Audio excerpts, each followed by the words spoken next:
Hello, and welcome to the Geopolitics Explained podcast.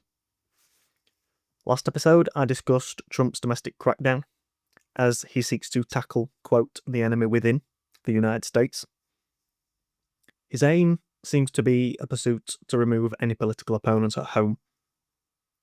But Trump also has enemies abroad as he continues to pursue his pressure campaign against Venezuela and as he has hit more vessels in the South Caribbean Sea.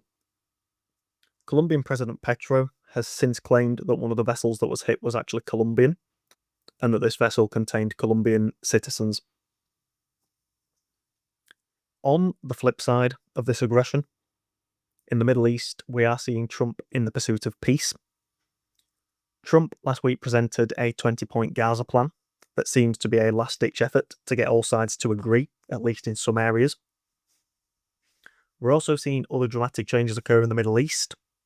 The United States signed an Article 5-style defense agreement with Qatar. Elsewhere in the Middle East, Trump will also have to deal with recent developments, including the Pakistan-Saudi Arabia Defense Pact, UN sanctions on Iran, a potential Israel-Syria security deal, an Abraham Accords push, and more aggression from the Houthi rebels against Israel. So things are moving quickly in the Middle East, and the 20-point Gaza plan is at the centre of all of this. So today, I'm going to explore how this plan connects everything together in the Middle East, the main policies involved in this plan, who will win as a result of this plan, and who will lose as a result of this plan. So, to begin, with the details of this Gaza plan, the 20-point plan includes the following points. Firstly, Gaza is to be de-radicalised to become a terror-free zone that will pose no threat to its neighbours. Gaza will be redeveloped for the benefit of the people of Gaza. If both sides agree, the war will immediately end. Israel will withdraw to an agreed-upon line to prepare for hostage releases. Battle lines will be frozen until conditions are met for a complete withdrawal. Within 72 hours of Israel accepting the agreement, which occurred yesterday, on Thursday, the 9th of October, all hostages, both alive and deceased, will be returned. Once all hostages are returned, Israel will release 250 life sentence prisoners and 1,700 Gazans who have been detained in Israel after October 7, 2023. After the hostage releases, members of Hamas who commit to peaceful coexistence and decommission their weapons will be given amnesty. Members of Hamas who wish to leave Gaza will be provided safe passage to receiving countries. Upon accepting this agreement, full aid will be immediately sent into the Gaza Strip. This aid will be distributed without interference from Israel and Hamas and will be controlled by the United Nations. As a part of this, the Rafah crossing will also be reopened. The aim over the medium term for governance in Gaza will be that the Strip will be governed by a temporary transitional government of a technocratic, apolitical Palestinian committee, which will be responsible for the day-to-day running of public services. The committee will be made up of qualified Palestinians, international experts, and will be headed and chaired by Donald Trump. Other heads of state will be included, as well as former British Prime Minister Tony Blair. The body will remain until such a time that the Palestinian Authority has completed its reform programme. In the economic realm, a Trump economic development plan to rebuild and energise Gaza will be created by a panel of experts that have been involved in the construction of megacities in the Middle East, and a special economic zone with preferred tariff and access rates will be established. Nobody will be forced to leave Gaza, and those who wish to leave can and will be allowed to return whenever they so wish. As a part of this plan, Hamas will agree to have no role in the governance of Gaza in any form. All military, terror and offensive infrastructure, including tunnels in Gaza, will be destroyed and won't be rebuilt. Gaza will eventually be demilitarised under the supervision of independent monitors. A guarantee will be provided by regional partners in the Middle East to ensure that Hamas and other factions comply with these obligations. The United States will work with regional allies in the Middle East to deploy a temporary international stabilisation force in Gaza. This force will train and support a vetted Palestinian police force that will exist in Gaza, and this force will aim to be the long-term internal security solution. This group will then work with Israel and Egypt to secure border areas. As a part of this agreement, Israel will also agree to not occupy or annex Gaza in any form. The IDF will hand territory over to this international stabilisation force until the IDF has completely withdrawn. A security perimeter presence will remain until Gaza is secure from any resurging threats. In the event that Hamas delays or rejects any proposal, the IDF withdrawal will proceed in the terror-free areas that have been handed over to the International Stabilisation Force. In the long-term future, an interfaith dialogue process will be established. This will be based on tolerance for each other and peaceful coexistence, and the aim here will be to change the minds and narratives amongst Palestinians and Israelis that have contributed to this decades-long conflict.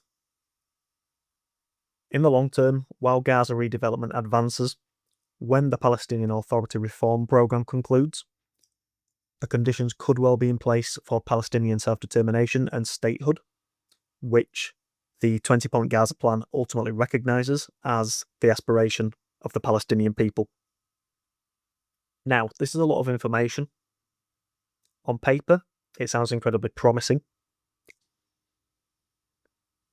The next question that I ask is whether all parties involved in this peace plan and in the wider Middle East are incentivised to follow through with this plan.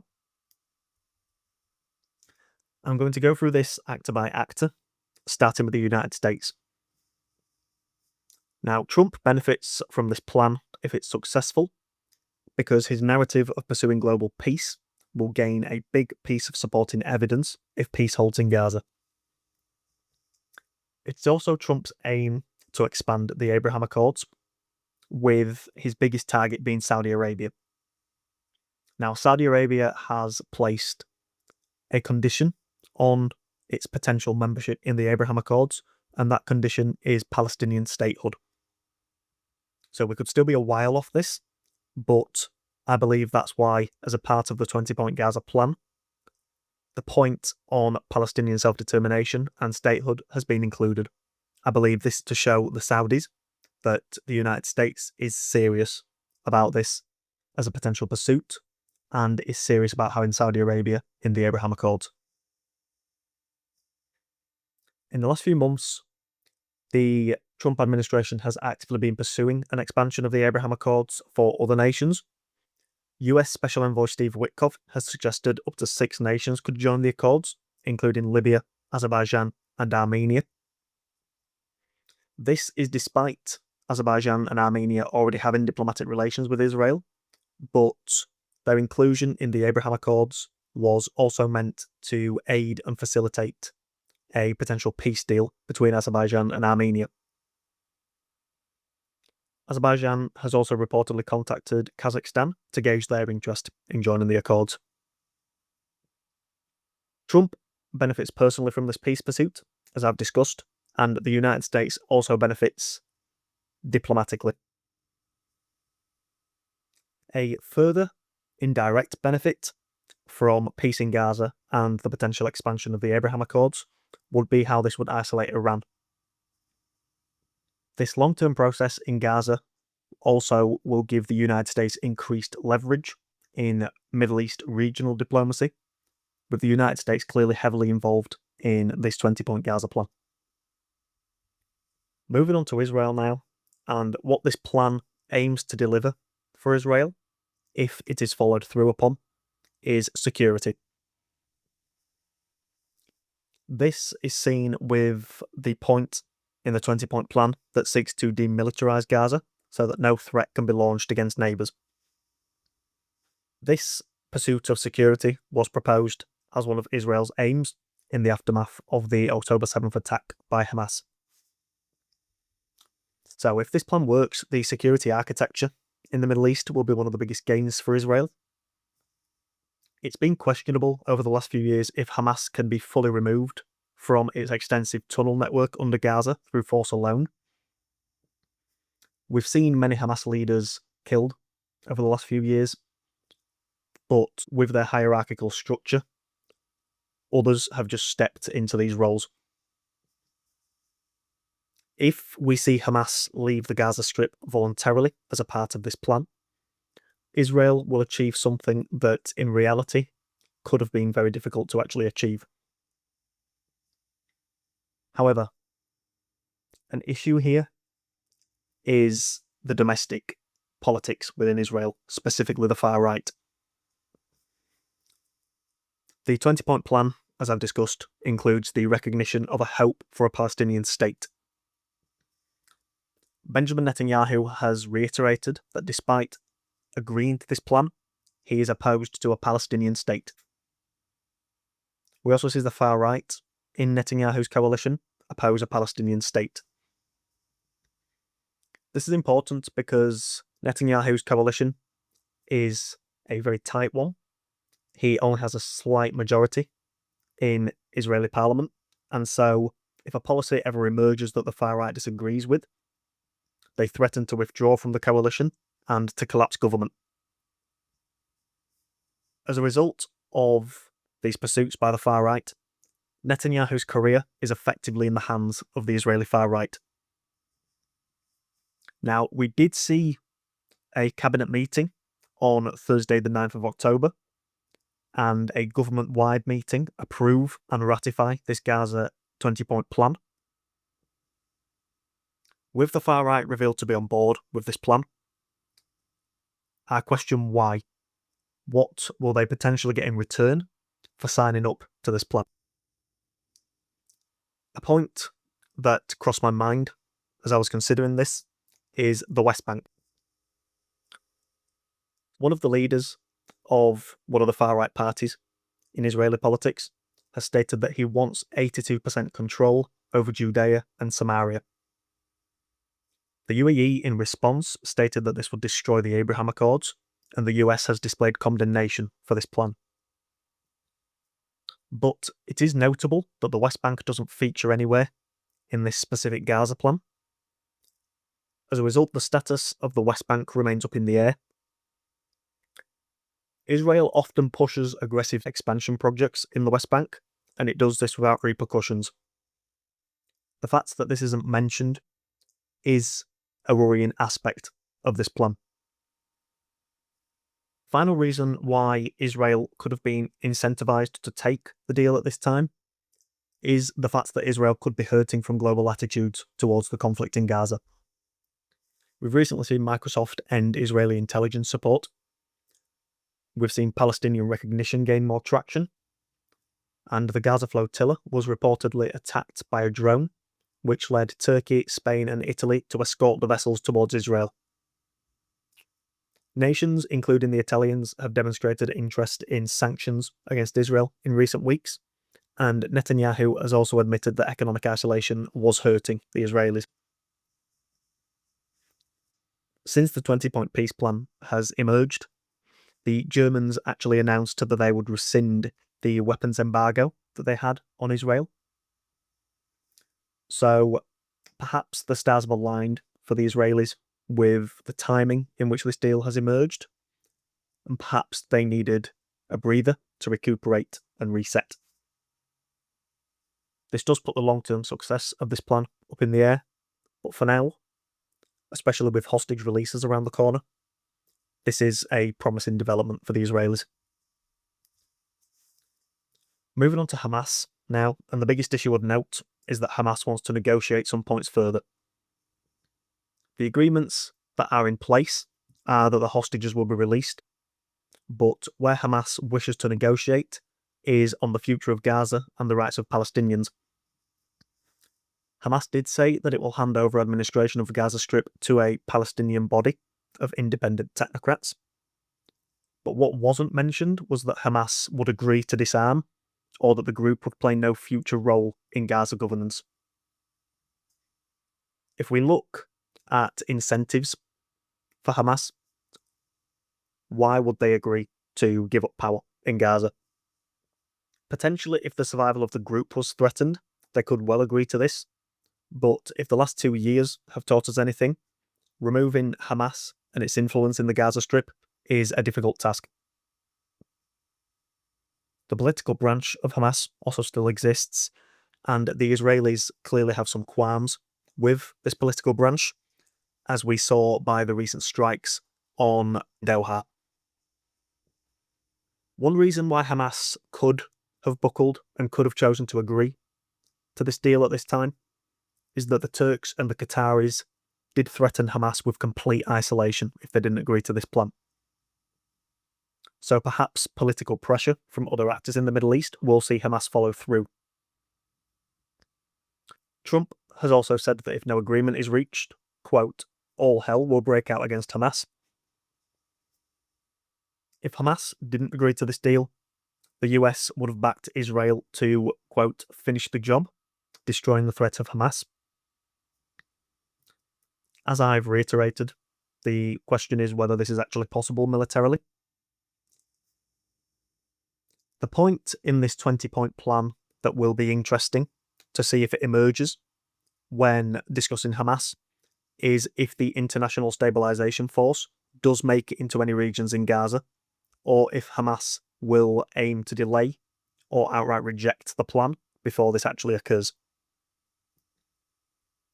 Moving on to Palestinians in general now, and immediate humanitarian aid, mass reconstruction, prisoners and hostages returned, and a pathway to a better future will massively see Palestinians benefit from an end to the conflict. The implementation of this plan could drastically improve the lives of civilians in Gaza and their quality of life in general. This will take time, but the end of the fighting in Gaza is a clear win for everyday citizens. For the Palestinian Authority, they could be set for a role in the future in Gaza governance, but this reform process will take some time. The group could also, however, be sidelined by structures in place that will run reconstruction and security in Gaza, especially if their reform process does take time. So the success of the Palestinian Authority firstly depends on the success of the plan and if it won't be derailed, but secondly depends on their reform process and how long this actually takes. Moving on to other states in the Middle East now, and I'm going to start by discussing Jordan. Now, Jordan is a nation that has stakes in the current conflict because it borders Israel. The Allenby Bridge border into the West Bank is especially notable. Jordan is also home to a large Palestinian population, and a stable Gaza would reduce pressures on their own security apparatus and on potential migration pressures that Jordan experiences. Jordan would also benefit if the Abraham Accords were expanded as a clear transit hub for trade involving Israel to other states in the Middle East. Jordan will also gain diplomatically here, maintaining relations with both the Israelis and the Palestinians. But there is one potential issue that any lack of success in this Gaza plan could present itself as unrest in Jordan, especially among the Palestinian population.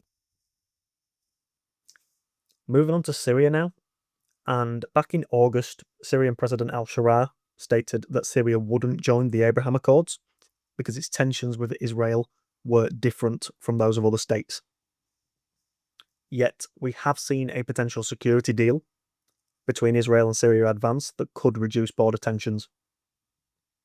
Syria has also recently signed a tripartite agreement with Jordan and the United States, and in recent months, the Syrians have held meetings with Moscow and Turkish delegations. However, Israel is still occupying southern Syria, and tensions with the Druze and the Kurds continue to spike. We've recently seen reports emerge that Israel is paying the salaries of Druze fighters in southern Syria, and tensions with the Kurds are recently emerging, as I will discuss when I discuss Turkey. So the path forward for Syria does contain some bumps. With the Assad regime collapsing in December 2024, Many other nations in the Middle East are seeking to gain influence and power in Syria as it redraws the potential path that it takes in the future. Moving on to Lebanon now, and the government in Lebanon is aiming to demilitarize Hezbollah. This will naturally reduce tensions with Israel, who continue to launch strikes into Lebanon. Just 2 weeks ago, in fact, Israel killed 5 people in a drone strike, so tensions clearly remain here. If the Lebanese armed forces could gain control in the south of Lebanon, then UN Resolution 1701 could be enforced. International aid could then flow into Lebanon, with the UAE and Saudi Arabia currently withholding financial aid due to Hezbollah's active role in Lebanon. UN Resolution 1701 would reduce the risk of war, with Israel and Hezbollah exchanging attacks to varying degrees over the last few years. However, this is easier said than done. Hezbollah's entire identity is as a resistance against Israel, and because of the large influence that they have in Lebanon, demilitarizing them wouldn't be an easy task. This is also supported by the fact that Hezbollah has stated that they will ignore any calls to disarm. If the Lebanese armed forces did find some success in disarming Hezbollah, this would see Iran once again lose power in the Middle East because one of their proxies would decline in power itself. Moving on to Saudi Arabia now, and as I discussed earlier, the long-term aim of the Trump administration in regard to the Abraham Accords will be to have Saudi Arabia involved in it. This is because with the Saudis involved, other states in the Middle East could well follow suit. This would have trade, economic and strategic benefits for the region, which would benefit all member states involved. However, this would likely be conditional on Israel refraining from any aggressive moves in the West Bank. But there would be economic incentives for Israel to pursue stronger relations with Middle Eastern states. There would also be geopolitical incentives to do this, because this would further isolate Iran in the Middle East. On the back of the recent Saudi-Pakistan Defence Pact, the Saudis are positioned as one of the most important geopolitical players in the Middle East, because they are one of the states that is making moves to potentially hedge US reliance, but that still maintains strong relations with the US. Moving on to another state in the Middle East now, and we've seen this state pursue stronger relations with the United States. This is Qatar. Now, Qatar has been a mediator throughout any peace pursuit in Gaza, and they maintain this role for the 20-point plan. This did come after the Israel attack on Doha, which Donald Trump then pushed Netanyahu to apologise for. This then brought the Qataris back to the negotiating table. What's interesting is that in the aftermath of the Israeli attack on Doha, Qatar now possesses an Article 5 style defence pact with the Americans. This is naturally a high-risk move, but it does defend the Qataris if Iran and Israel are to clash again in the future, because they would be less likely to use Qatar as a target in their geopolitical theatre. Qatar has also gained huge diplomatic influence as a key player in the pursuit of peace in the Middle East. And looking forward, the Israeli attack against Hamas in Doha will fade and become a distant memory. The Egyptians are also another key player in negotiations here. An in-person meeting took place in Sharm el-Sheikh with Hamas, Qatar, Egypt, US officials, and Israel involved. Egypt has also benefited from its diplomatic role here, and it also benefits as a security gatekeeper on Gaza's land border. A recent deal with Chevron could also be connected to the potential peace pursuit here in Gaza, which will see Israel build a natural gas pipeline to Egypt. For a region that has historically struggled with access to necessities, especially food and energy, this will be very welcomed for the Egyptians. The Egyptians are one such country who will continue to maintain an active role as long as this Gaza plan remains moving in a positive direction. The biggest loser as a part of this 20-point plan for Gaza, and the biggest loser in the Middle East over the last few years in general, is Iran. Their land bridge in the Middle East at its peak spanned from Iran through Iraq, Syria, and Lebanon, and out into the Mediterranean. Today, Hezbollah has been called to demilitarize, Syria has undergone regime change, militias in Iraq haven't launched large attacks in well over a year, and Iran is isolated without its proxies to enact regional leverage. They do still have the Houthi rebels who are showing aggression towards Israel, but if Israel shows aggression back, as we saw a few months ago, then the Houthis are hit hard.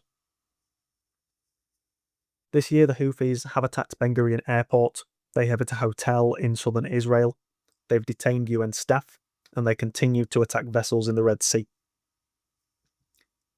They stated that their reasoning for this was in response to the war in Gaza, so it will be interesting to see if this aggression from the Houthis stops, if the Gaza plan does gain momentum.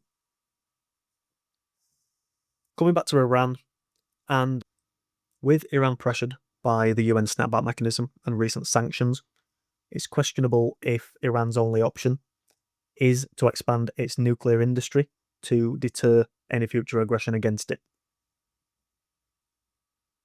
As I've discussed in the past, the Iranians do currently possess an information advantage that it is unknown in what condition their nuclear industry currently exists in. The Iranians have also stated that there are now, quote, no limits on their missile program after the UN sanctions. In discussing the information advantage that Iran currently possesses due to the secrecy of its nuclear industry, if it does come to light that Iran is rebuilding or expanding its nuclear industry sufficiently, expect Israel's aggression against the Iranians to return, because Iran's nuclear industry is an existential issue for the Israelis. The United States could once again get involved, but it used a large number of its bunker buster bombs in its previous operation. We did see a few weeks ago that Boeing has been given a contract to manufacture more of these bunker buster bombs, so the US could be attempting to refill its supplies. The one clear thing to take away from today in Iran is that they are weaker and more isolated than they were just a few years ago.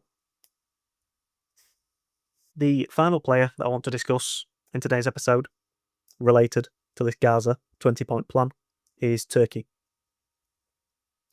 Turkey has been a key mediator in negotiations for this plan, and the diplomatic gain will benefit Turkey as it looks towards the Middle East as a potential geopolitical area of interest. The Turks recently signed a nuclear deal with the United States, but for any future potential geopolitical moves that the Turks will make, we should look towards Syria.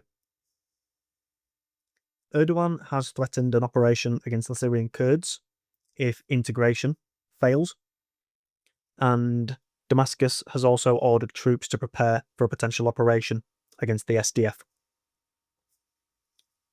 Previously backed by the United States, the SDF was a Kurdish ground force that was countering ISIS in Syria and seeking to contain Iranian influence, especially in 2015 and 2016.